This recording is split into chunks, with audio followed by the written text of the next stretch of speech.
Hi, I'm Ryan Michael, and on this week's Campus Conversation, we'll be taking a look at one of the South's most up-and-coming restaurants in downtown Charleston. Chef Sean Brock has created Husk, and we'll be taking an inside look with bartender Megan Stanley. We're here inside the bar at Husk with bartender Megan Stanley, taking a look at exactly what makes Husk stand out from other restaurants in town. Thanks, Megan, for being here with me on this week's edition of Campus Conversation. What are some differences between the bar at Husk and other establishments in town? How do you think the bar stands out?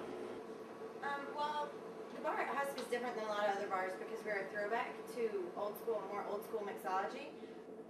We do a lot of things that other bars don't do. We don't have soda guns. We actually charge our own soda water and tonic water. We just try to we do a lot more things from scratch. Like all our juices are fresh. We have a lot of more complex cocktails. We actually have a historic side to our cocktail menu that are pre-prohibition cocktails from way back, and they're true to the recipe. And then we have a modern side, which is our play on things. And our cocktails take a little more time than other places, but they taste better too, I think. Can you describe cocktails off the menu? Maybe one from the historic portion as well as one from the modern section of the menu? Most definitely. We have some really great cocktails. Another one off the historic list is the Monkey Gland, and it's been one of our more popular ones. It's a gin drink as well. It's very tasty. It tastes almost like sherbet, but it gets its name because back in the day there was a doctor, I think in Europe, who would actually take a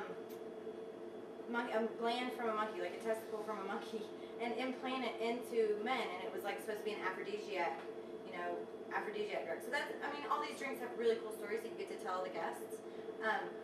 The number one selling cocktail is off the modern list. It's called the Fire in the Orchard.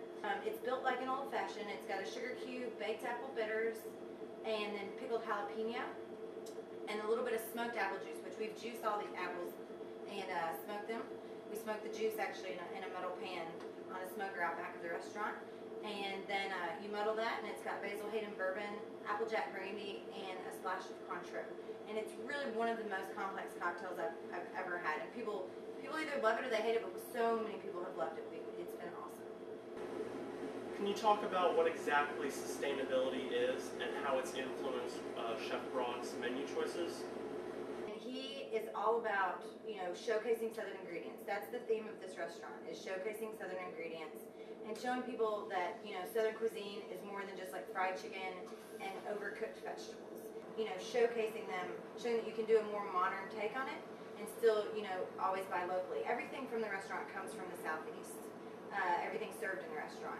There's actually a big chalkboard when you walk in the restaurant, and it only lists 50 of more.